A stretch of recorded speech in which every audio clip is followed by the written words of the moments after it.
Baseball parents, your young players stepping out when they swing? Here's a practice exercise to assist them in maintaining their position while in the batter's box during their swing. Let's learn it together right now. All right, now let's learn what it looks like when you're stepping out of the box. A good rule of thumb is to always make sure directionally you're going right back to the pitcher's mound. You don't want really any body part to be going off center of line. You don't want to be going towards first base and crossing over, basically stepping onto the plate or close to the plate. There are exceptions though. Think of it, Jose Altuve. Jose Altuve crosses over big time, but he understands his swing, so he's able to get the barrel out in front, and he understands that he's actually able to cover the entire plate by doing this. The coolest thing about baseball is that every swing is different. Everybody has different swings, which is great. One thing you don't really see too much of is when players are stepping out, releasing all of their energy towards third base. Again, good rule of thumb is make sure everything is in line right back to the pitcher's mound. And remember, if you like this video, make sure to shoot us a follow, like, or comment to let us know what you want to see more of. Also, quick little heads up, I'll be doing some baseball camps in October 2023 in West Palm Beach, Florida. So if you live in the area, make sure to visit my academy for more. The best drill or the best exercise to eliminate this stepping into the bucket. The phrase stepping into the bucket, imagine there's a bucket right there and you step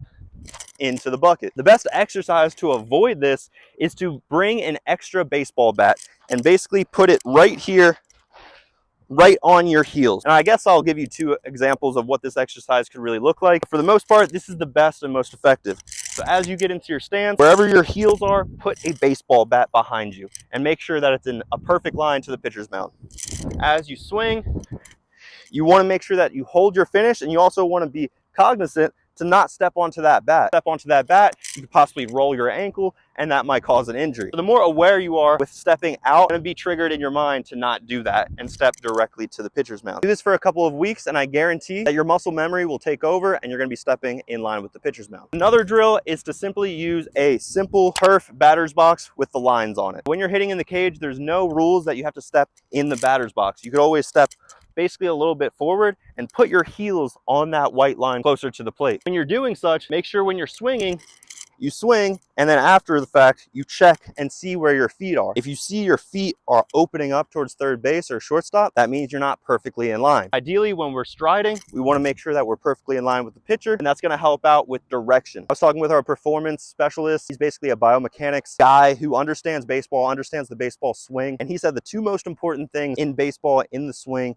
are the kinetic sequence and direction. So obviously the kinetic sequence is a very detailed topic, but having good direction back to the pitcher's mound is going to set yourself up for success, not only in your lower body, but also with your barrel control to help out with overall direction. Again, guys, if you're hitting in the batter's box, let's say that this is a white line. We want to make sure that our heels are right there on it, stepping directly towards the pitcher. After we finish our swing, that front leg should be in line with that white line, just like we started on. Another exercise is pretend that this is a baseball bat. So obviously, if there's a baseball bat right behind our heels when we're swinging, we're going to do everything necessary to not step onto that baseball bat, possibly rolling our ankle and possibly getting injured. Now you have your player stepping towards the pitcher rather than stepping into the bucket. And if you want to take your game to the next level, learn more at the Mendoza Baseball Academy today.